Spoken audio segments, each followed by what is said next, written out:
Please, if you just walked in, grab yourself a cup of coffee as we will have this conversation in the next 50 to 60 minutes. And before I go any further, allow me to welcome my guests and give them a chance to introduce themselves. And let me start with Alfred. Alfred, good evening. You could introduce yourself to those who have joined us this evening. Good evening, members. I'm called Alfred Yet. I'm a coffee premium, also a very senior economist. So welcome to this broadcast as we try to have a conversation on what the moderator and the host has just said about the coffee politics around the globe. Thank you so much. Thank you very much. I have shared a number of platforms with Alfred, and we keep talking about the economy of northern Uganda and particularly Acholi district and how we can shape it. Allow me also to invite Professor Dr. Daniel Omakech. Can you introduce yourself to, yes, I think you use the microphone. It should be on.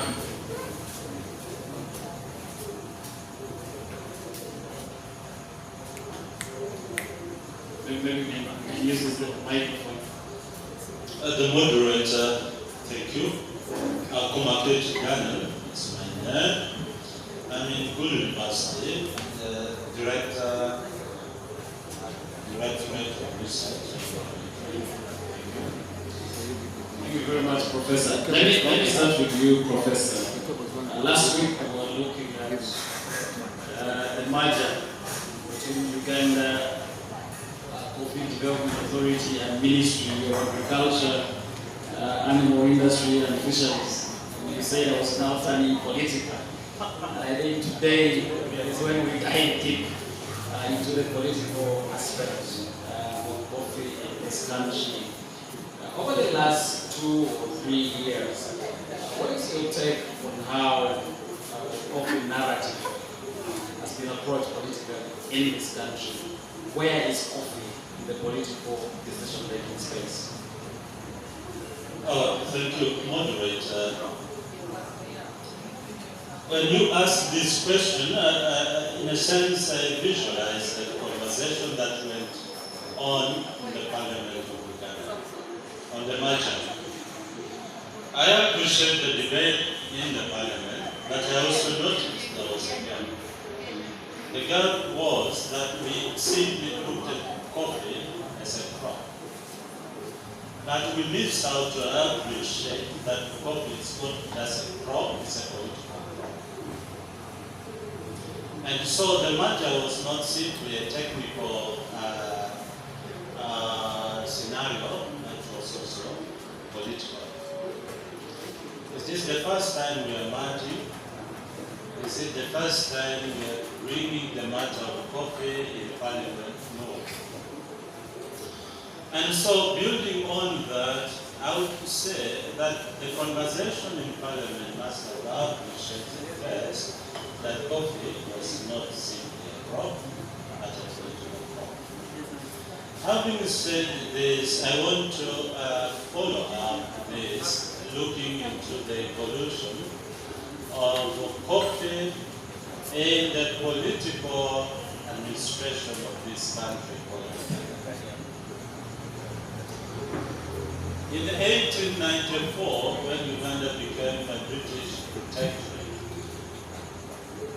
the first instance of introducing Uganda to coffee, or coffee in Uganda, was brought in by Captain Luo, who was then heading the East African Imperial British Company. But the problem here was that there was no established structures. So it's staggered. But you need to know this was not introduced by the British, but that we marketed and capitalized coffee. Already you know by the 1880s coffee was growing wide within the bank of Victoria. So I mistook to do coffee was introduced into the 1906.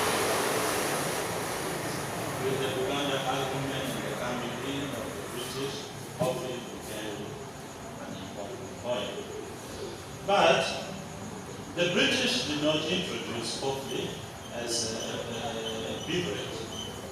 Coffee was introduced as a cash crop to fund the colonization.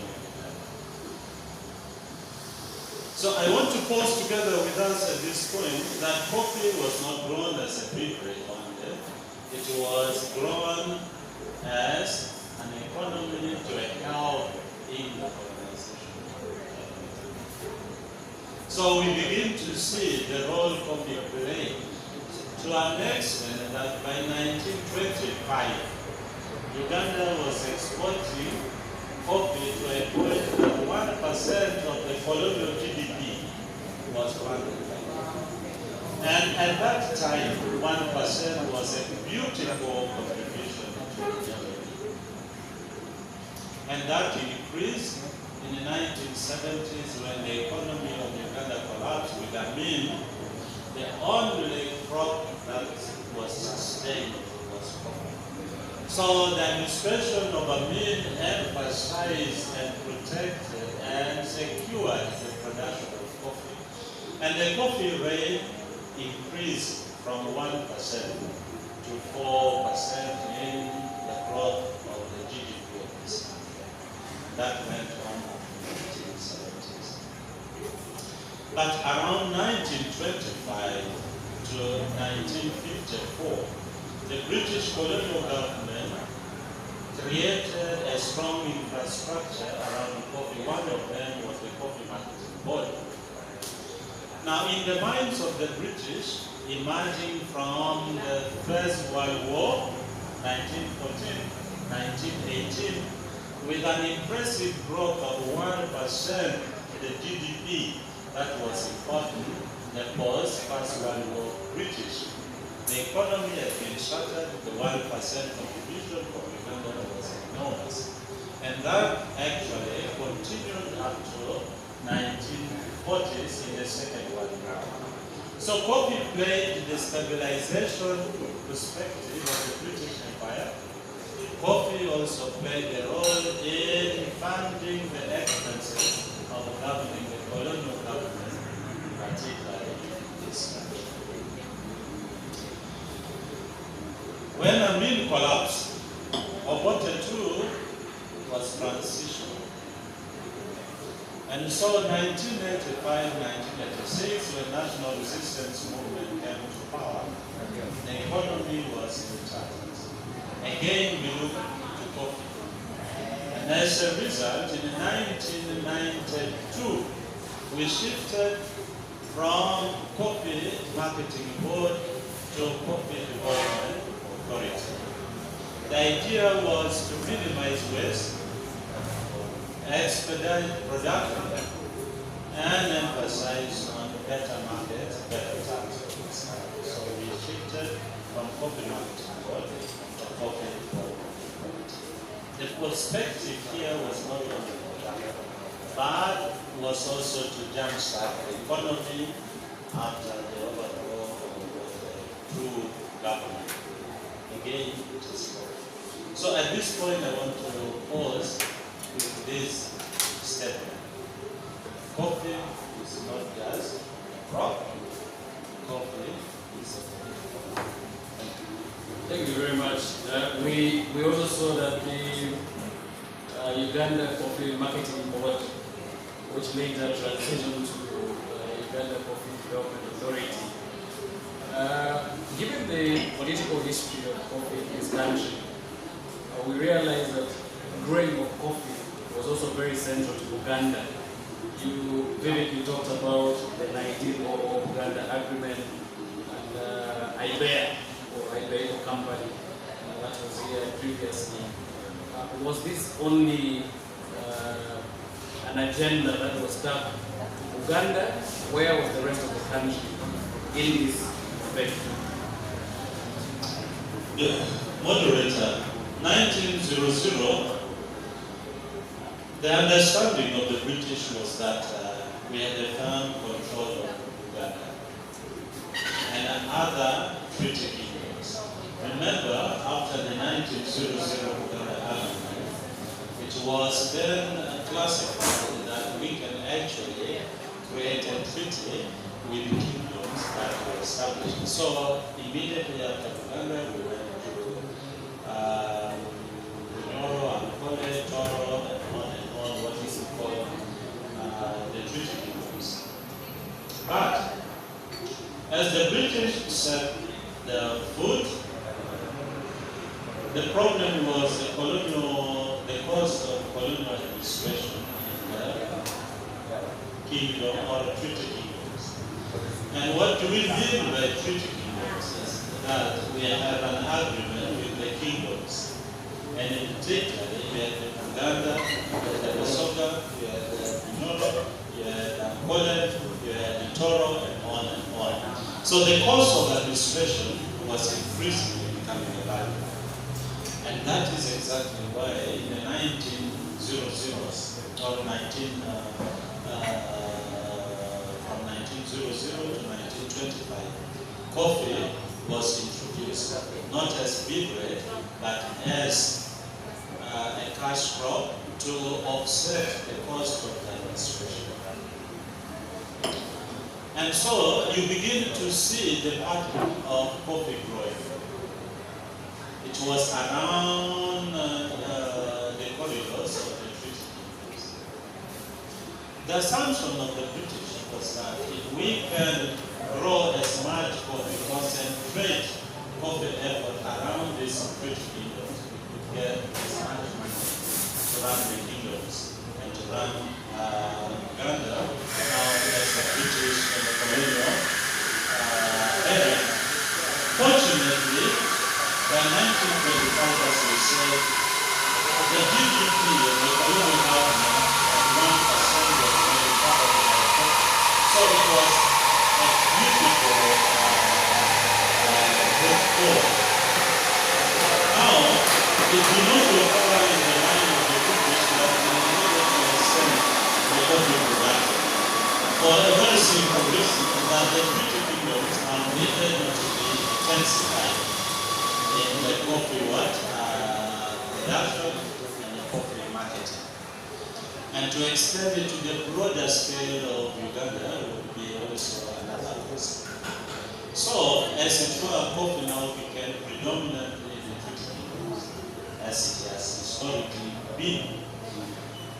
North later on was preserved as a labor space, as it were.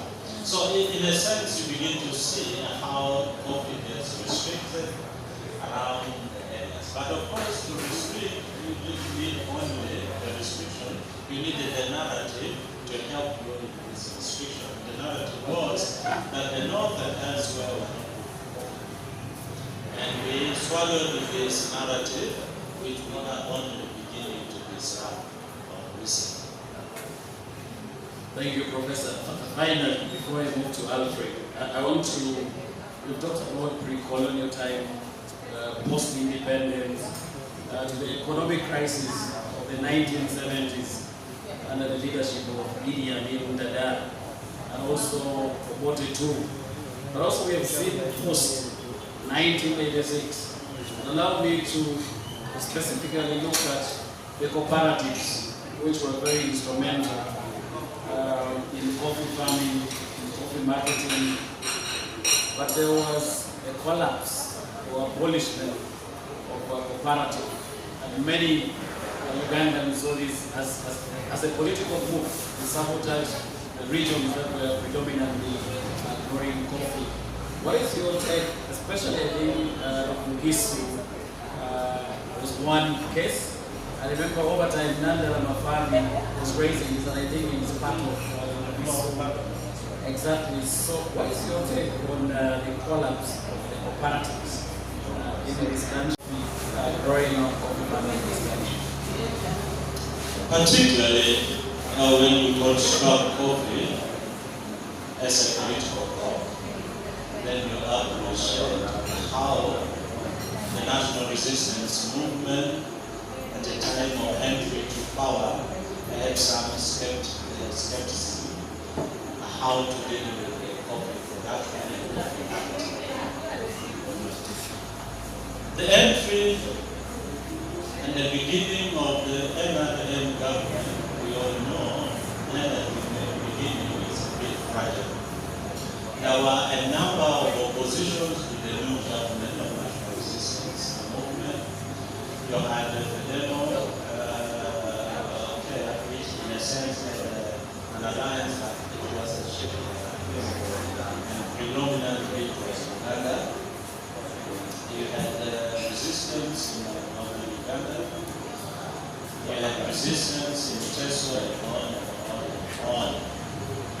So, as a government, you needed to understand the fragility in which you find yourself, but also appreciate that the crops like coffee as a political crop would also be used to fund development.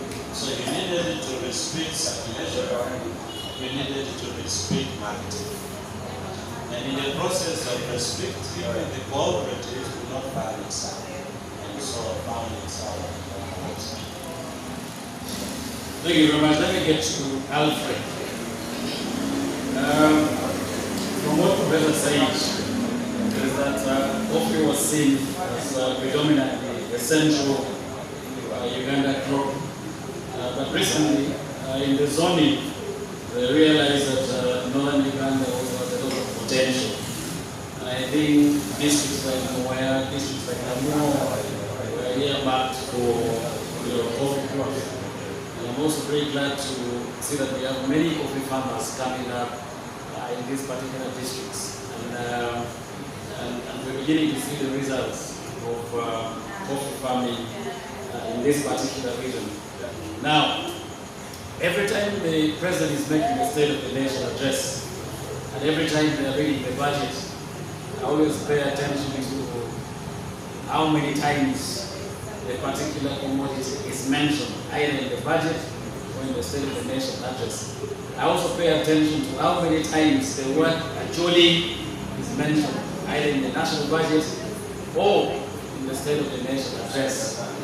And I think those are three, which I think this space is beneficial. Emphasize coffee growing in this part of the country, but also coffee consumption in this part of the country. How has this business been able to maneuver through all these political decisions, especially for youth? Thank you so much, Brother Bernard, Professor. I want to begin by saying that, and I will also emphasize that coffee is not a kind of a white, it's not a kind of a white crop. Coffee is an African crop. If you look at the history of coffee economy, first and foremost, Robusta is back from Uganda, where Robusta was discovered from Uganda, and Arabica was from Ethiopia. In Acholi here by the, we should not be calling coffee wine. Wine is the Ugandan language. The original name for coffee in Acholi is supposed to be called Oman. Oman, O-M-E-N. Oman, because it was growing in the wilderness. But then, our people did not understand, did not know it. However, the people in the central region, they have been introduced to it. They have organized them to understand it. Now, coming to what you have asked me about how has this particular business maneuvered through the businesses and the politics around the coffee. All this comes as a result of being a strategic thinker, a strategic businessman. If you are thinking business, you must be able to align yourself to a national development plan.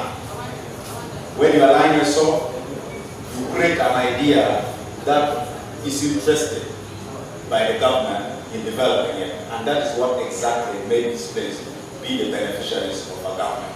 Now, as Inspire Africa Coffee, we have begun a dream and a vision that we are not afraid to dream that kind of dream. our dream is to cause a disruption or a coffee renaissance in Africa. And a renaissance whereby no one else has ever dreamed such a dream. Our dream was to complete all the value chain of coffee and to align all the coffee-related addition to the GDP. How can we align coffee to influence tourism, which is how can we align coffee to influence maybe the airline industry? How can we align coffee to influence all sectors within the economy? So we came up with a big dream to cause what is called African Coffee Renaissance. For which the Renaissance, it doesn't only apply that we are looking at farmers or the farm gate kind of activities. What we are looking at is a complete value chain. So if you come up with a big dream like that, I always keep telling young people who are part of this big vision that we should not be a generation who fears dreaming big. We should dream the kind of dreams where people are afraid to dream. Then we allow faith, or we allow them to operate and try to finance it. And that's what we want to see. And that is what made us to begin looking at things to do with so many coffee value chain, coffee tourism, and the rest of the things. So, what we are only trying to see is that as Inspire Africa, we are trying to come up with decolonizing the old coffee model, the old coffee ideology, which has been brought up by the Western world, which Professor has just said it right now, whereby they only want us to be a source of raw material. Professor has already clearly spoken about it. Right now, as it stands, the contribution of coffee to Ugandan GDP is now about 3% of the GDP. But initially, we have begun with 1% during the British days. There was a negative disruption which disrupted it, as he has spoken during political influence. But right now, it has shot up. We now contribute as a coffee sector up to about 3% of the total GDP. My Uganda no coffee don't make around percent, around 10. That is normal. What you can make. Now, why are we able to maneuver through all this political kind of confusion and interruption to the coffee value chain? All this come to be a strategic thing that we align ourselves with the National Development Plan, and then we share our vision to the caretakers of the state. Because this it has been made a political crop. This has made us be, because of the right vision, it has made us be supported ideologically, financially, and so forth. So, this is not only supposed to be an idea to be benefited, Inspire Africa Coffee Company. Anybody who is dreaming big, anybody who is having an idea, you are supposed to be supported, supposed to be fine. Either it's supposed to be private to private kind of support, or private to government support. If you have the right vision, you can be. Now, coming down to what Prof has just been talking about, how coffee has been made a political crop, and how government is coming in to protect it. All the noise which you have been hearing about UCDA to whatsoever, or whatsoever, all those kind of things there, which we have been seeing this year, all this is still down into the colonialist mentality. The colonial economy, now we are trying to decolonize it. Why the noise was there is because the West still want us to continue supplying them with raw material. So if they see we are going in the direction which they are doing in the Western world, what will they do? What they will do is to use the people who are not yet visionary enough to push the African agenda, to come and cause that disruption, to come and bring the noise, so that it brings what is called confusion in the sector. And we have seen this so many others. And you have, because it's a political crop, you have had the president talking about that. We have again Western imperialists who are trying to disrupt what is taking place. Because Germany doesn't even have a single tree of coffee, but they're the biggest beneficiary, the biggest they get the biggest advantage that comes from coffee. So you look at what they want us to do is to continue supplying them with raw material. Now, if they see we as Ugandans going in the direction of completing all the value chain of coffee, they will not be up. They will have to fight back. I want to give you, in the whole world right now, the coffee prices are being controlled by cartels. And we have about 25 cartels companies who are controlling the coffee prices right now. I can mention some few of them. We have Unilever, Starbucks, we have the LL Corporation, we have Lugi also make coffee machine. They make espresso machine like one you see in the coffee shop. And then we also have Good Life Coffee. There's also what is called there's some Good Death Wish Coffee, something to do with that. So they control, those are cartel companies who are controlling the coffee. How do they control it? They control it on two things only by them. One is through oil. These guys, they have the biggest store that can store the whole coffee in the world quicker for over 2 years. So how do they do that? When they buy all the coffees and they store it in their coffee, in their storage, they will bring in the narrative now. The coffee price has fallen because of the Brazil now coming into production, because of Vietnam coming into production. Now this one will bring us to the second variable which they use to control the coffee prices. That is being in charge of many governments all over the world. These companies are so big in a way whereby they even fund very, very big governments all over the world.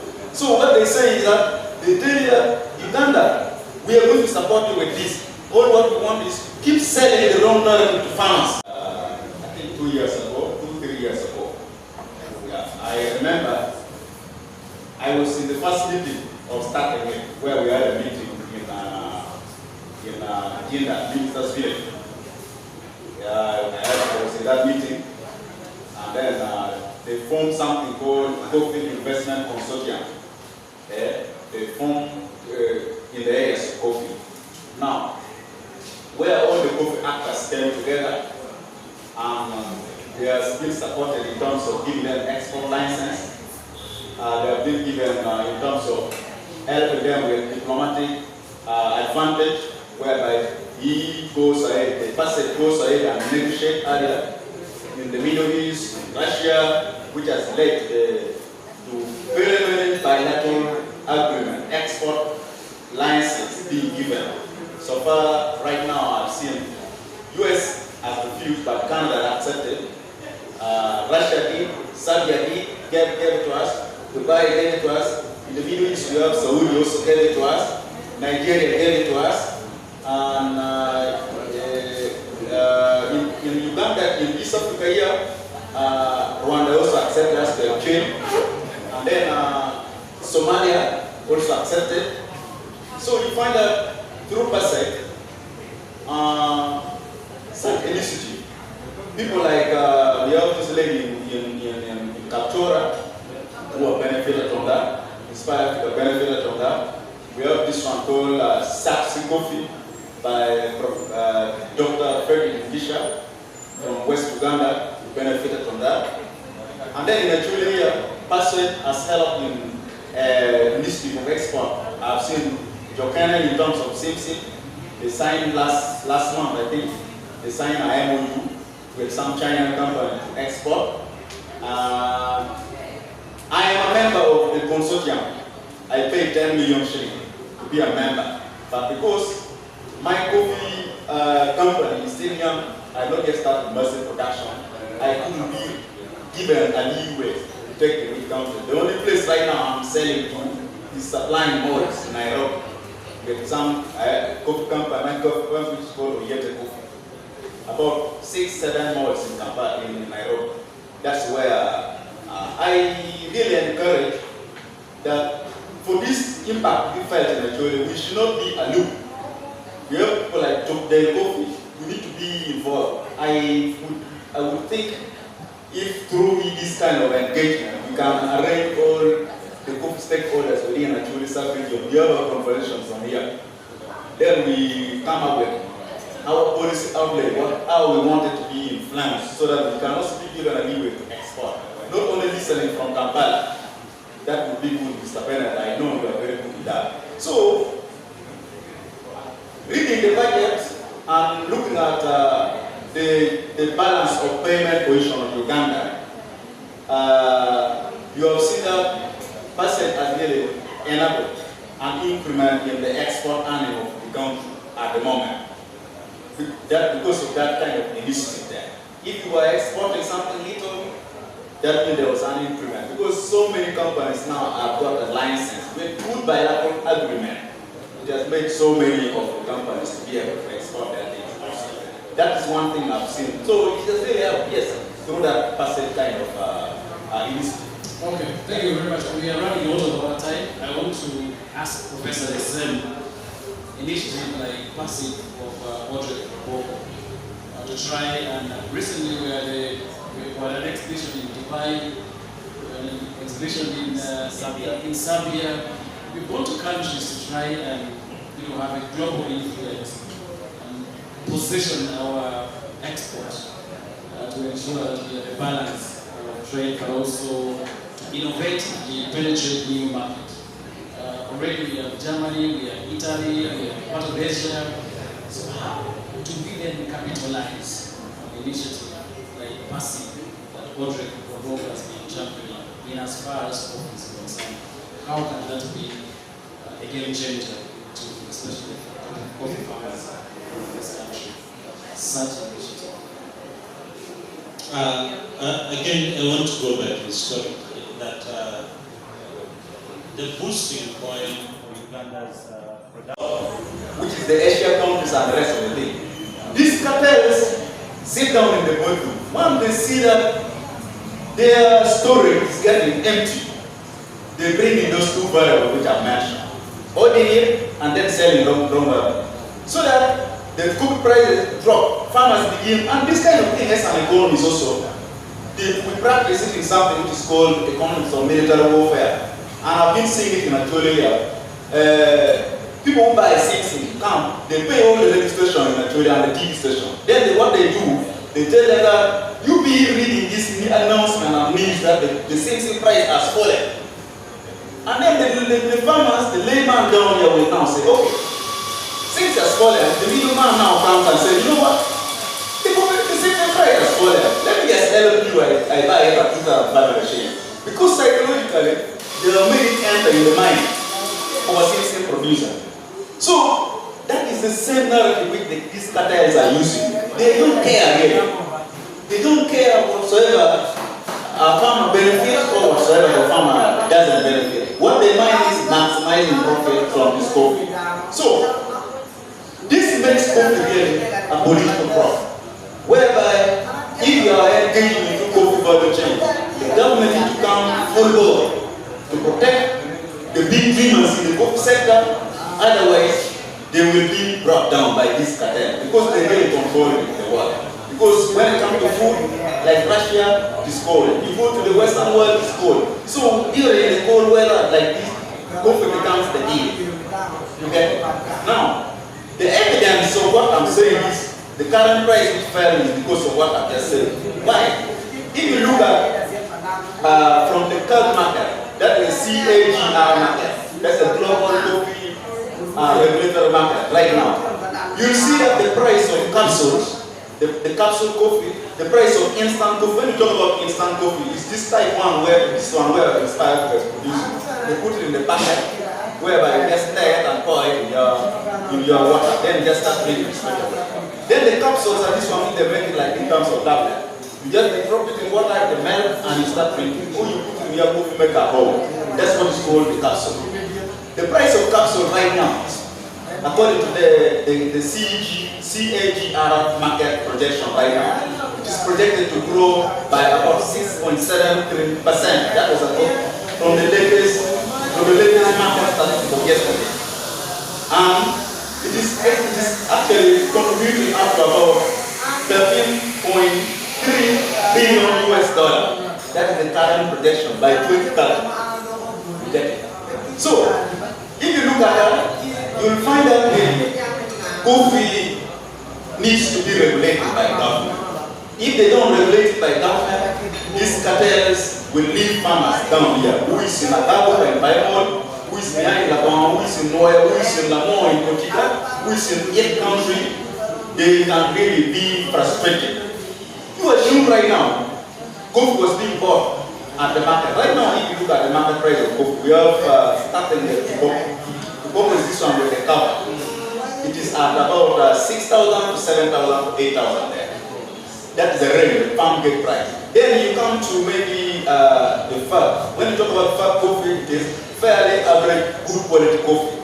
It is about 11 to about 15,000. Then now you go to various grades. Druga is a dry, robusta or dry Arabica coffee, which is clean. You have grade clean, double A, class AA. You have the, for robusta there is also PH, R.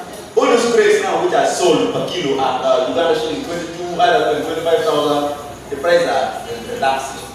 If the government doesn't come, assuming a farmer who comes from farming, maintaining the farm, collecting it, drying it, handling it, pulping it, and as well now selling a clean green.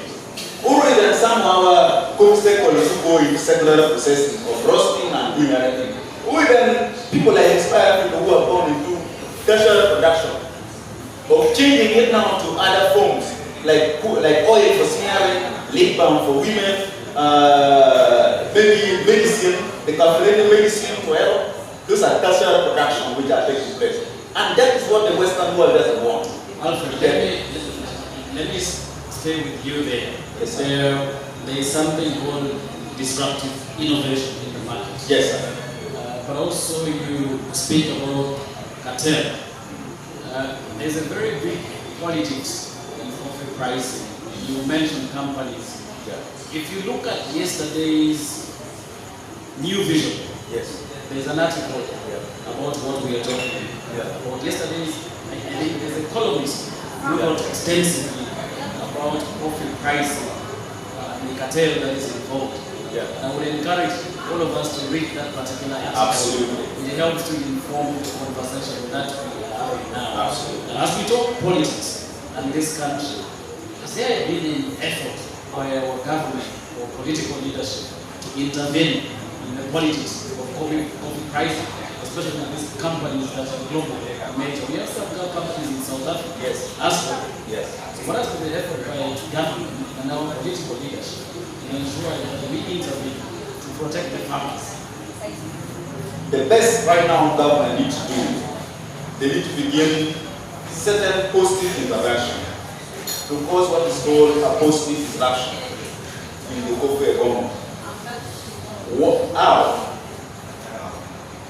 One, by doing what is called subsidization of all what is taking place in the coffee sector. Maybe at farm level, maybe at production level, even at consumption level. Subsidies in terms of pesticide, in terms of fertilizer, so that the production costs are reduced. When production costs are reduced, the revenue generated will be a little high from the farmer. So that even when the cartel comes, the farmers will not feel the pain so much. So that even if the price is a little disrupted, when government comes in and subsidizes, the farmers will say, after all the government has subsidized us, maybe the loss is a little bigger. That is the first issue. Then two, there must be what is called policy reform in the coffee economy. Policy reform involves like what we discussed last Saturday. Bringing things like barista schools, roastery schools, which we don't have in the country. Bringing drinking coffee, promoting drinking policy. Like I've seen bad manners in Uganda where they say Inspire was given 9.something billion to teach Uganda how to drink coffee. They are not understanding what it really means, the magnitude. They give their business because they drink more of their coffee than Uganda. The recent rank of us being given the big budget that we export more than any other country in Africa. Why can they rank us as the biggest drinker in Africa and the whole wide world? So some policy reform, like for example, starting coffee drinking clubs right from nursery to even tertiary institution.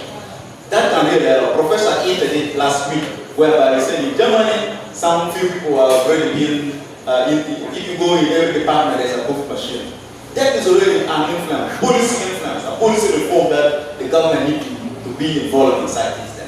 Then the third aspect is that the government really need to protect the actors who are trying to cause a disruption.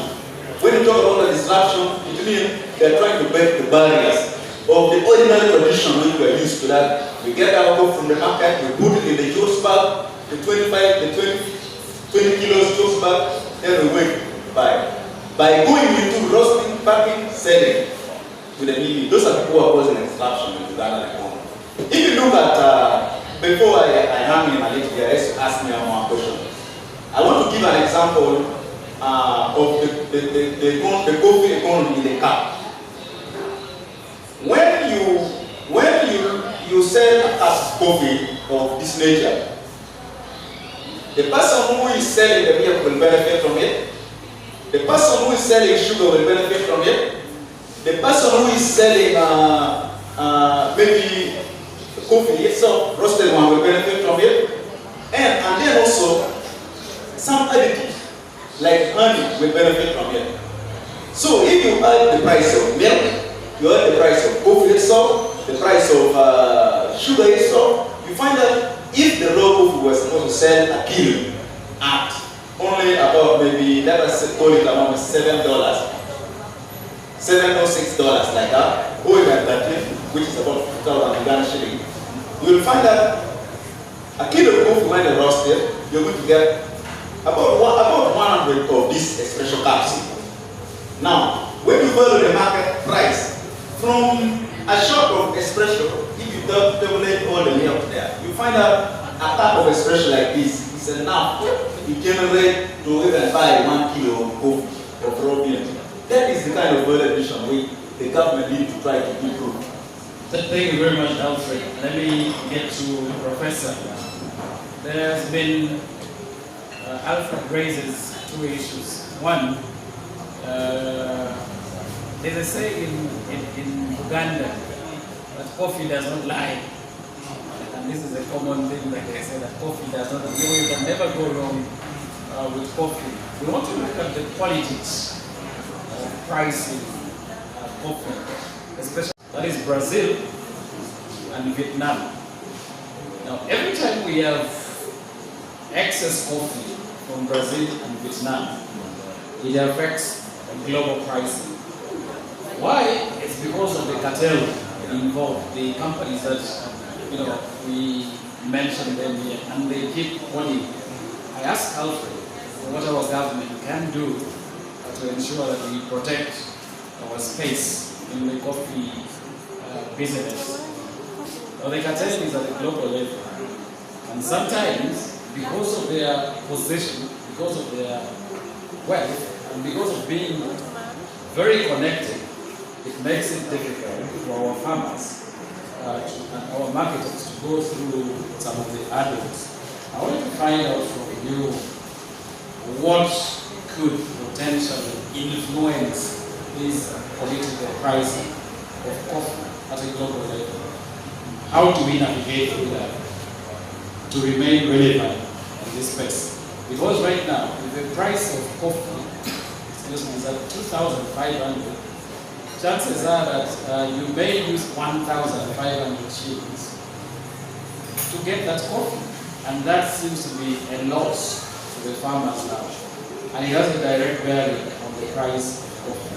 So how do we navigate through this cartel and all this global influence and the decision makers who determine the price of the coffee that we produce as a country? Yeah, moderator, thank you. I'm not going to look at global price fluctuation from economics. I'll look at it more from politics. And the motivation for Uganda as a country to come in and resolve the fluctuation, and whether it's necessary to intervene.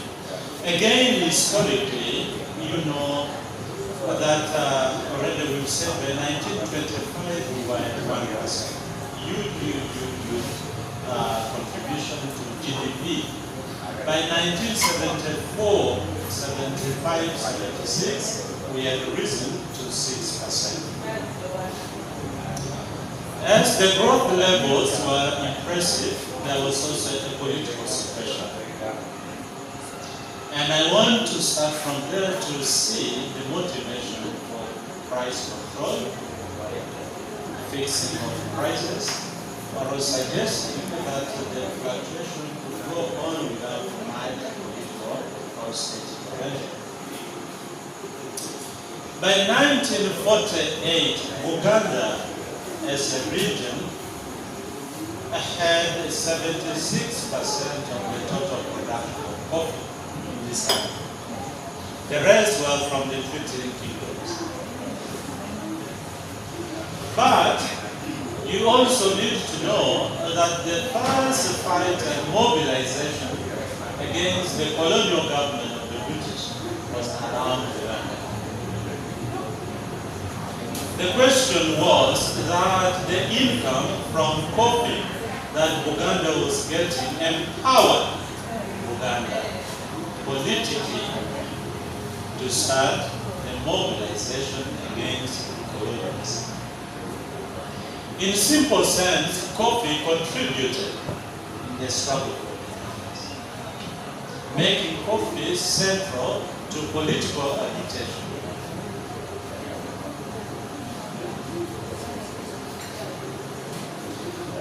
But also, you need to know that by 1979, you had two tribes that were competing in terms of economy and also education. North, and specifically Acholi and Lamo, and West Uganda, or West Mengo. If West Mengo successfully taught in ordinary level examination, the North particularly, Acholi, and with a combination of Lamo, would have taken the advanced level. What was making Uganda competitive in education? Coffee. What was making Acholi and Lamo competitive in education? Cotton. Both of them were cash crops, inducing a particular economy and giving the strength to compete nationally in education. The contribution of Uganda in the case of Amin economically was from coffee. The contribution of Uganda in the toppling of Obote II government was from coffee. Coffee has been a constant in the political struggle itself. What does that mean? It means you have to move cautiously with the coffee. You also have to worry when the price of coffee is high, because the income will also be high, unless you are sure that the high income is not going to cause a political problem. Today we are dealing with another political issue in this country, championed by Uganda. Some will argue that there is a particular party that is championing this cause. But the party is also strong for reasons that the income and the funding from the indigenous is also strong. And when coffee becomes centrally political, one would imagine that high market value of coffee becomes also political. If you are a politician who sees the market value of coffee higher, and you are not sure about the political response of the population, you will be timid to negotiate more and better price.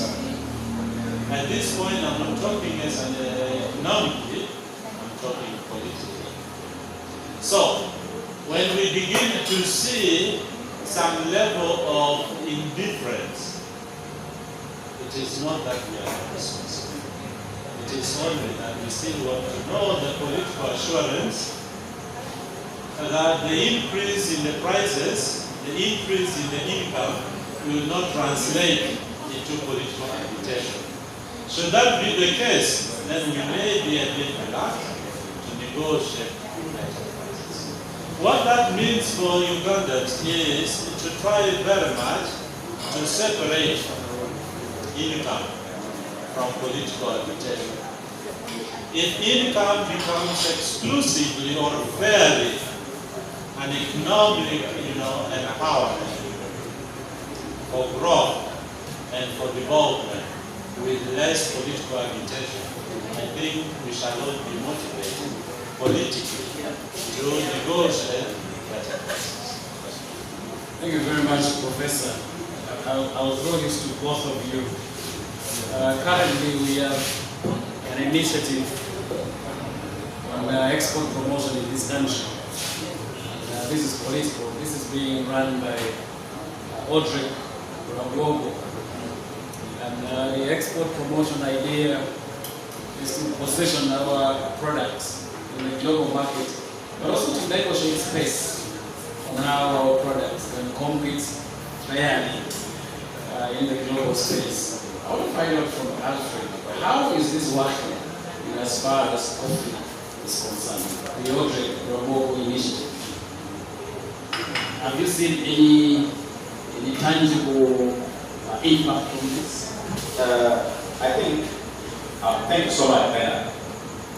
I want to begin by saying, right now, there has been an increment in the contribution of coffee in terms of export earnings, from 20% to about 30% in the past 2 years. Not have a motivation to get busy. That's right. What the British did was to flag a certain understanding of money economy. Money was driving the economy of the colonial government. So the youth in northern Uganda need to see the value of coffee campaign. When we were young in the villages, early in the morning, you'll go to a cotton garden because that was your school fees. That's right. That was the hospital bill. That's right. That was a livelihood. So what we have to do with the young people is to flag coffee within the narrative of money economy, that you can get money from coffee. And so much that can pay fees, that can help you to marry, that can help you to pay a number of bills. Until we understand this, the youth don't understand us. That's right. So my appeal is that we begin to start changing the narrative. Young people are not lazy, they want to be introduced to money economy. Can coffee bring money? We must show the young people that coffee can bring money and pay fees, can marry, can pay bills. And once we do that, like it was in Buganda, I've just told you that there was a competition between basically two tribes, particularly West Buganda and Acholi, with some addition from Laos. But what was the driving point of excellence in Buganda was coffee. So if we bring and introduce young people to money economy, and so coffee begins to become the money earner, or rather the money, then a number of things will change. Young people will not be lazy because they know there's livelihood in coffee, and the more you plant, the more you work hard around coffee, the better. Thank you very much, Professor. Paul has gone off, but I'm also running out of my time. Professor, could also give us your last words now. As we close this, you normally stand when you Yes, words. exactly that. Lutua, one wabero kachabe kilo, the karmalaj. Ne loteno actually may come dom kom giwaj. Loteno pan magi aki actually pedong ki karpen. Dai dong ti ato war pebe mon pe war cho pe war mon. The question of love, the question of education of performance, the question of hard work is around money, is around economy. That's right. When we had cotton, Acholi as a tribe was among the very best in terms of education, in terms of family ties and all of that. But what was the grounding point was cotton. But it is no more. Government has fortunately introduced us to coffee.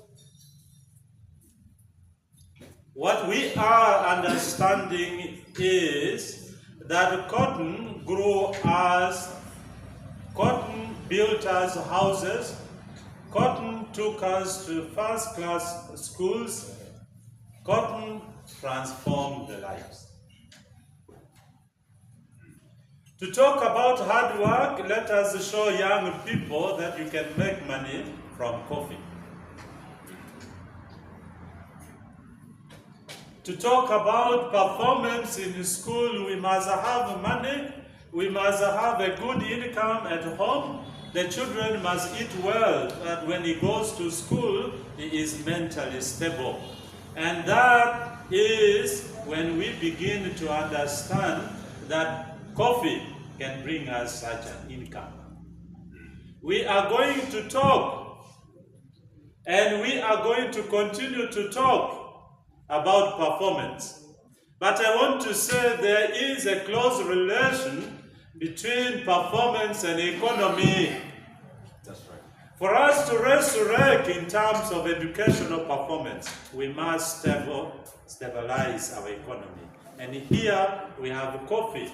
Coffee has replaced the good cotton. Coffee has become the new economy.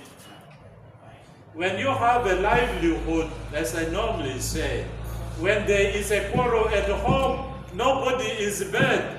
What is bad is there is no money. That's true. Ka mama je kamera tungulu. Tungulu na ko che apa. Ta bio nyanya. Nyanya ne dir romiwia. Rio tea fridge. There is meat in the fridge or freezer. There is some 5 million in the house safe. That's right. Which woman will complain? No one. A man comes home, his title is daddy. So we can fight domestic violence by creating a livelihood, and that is coffee. Yeah. Young people are not lazy. Show young people that you can earn from coffee. He will wake up before the elders wake up to go and work, because he wants this money to marry this beautiful girl. That's true. We don't need to force him anymore. He understands. And you cannot talk about money economy when there is no economy to make the money. So here is coffee. Lastly, performance. We need to ask ourselves in the 1980s, why were the people, for example, actually performing in class? Because the economy was good. And where was this economy? Cotton. So performance is not shouting on teachers. That's right. Performance is not pushing children to read harder. They don't have time to read. They are hungry. That's right. And why are they hungry? Because the father cannot afford food. So afford food for a child to stabilize, for the child to go to school and listen to the teaching. And that means you must have an economy. And today we have another opportunity. It is coffee. When coffee brings money, the home is peaceful. When coffee brings money, the children's necessities of going to school, including food, is catered. A child is stable for classroom.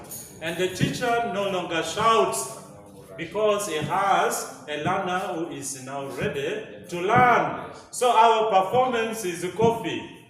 Our domestic problems can only be resolved. Coffee. You want a hard-working youth? Coffee. You want responsible men? Let them start seeing the value of coffee. They will abandon beer.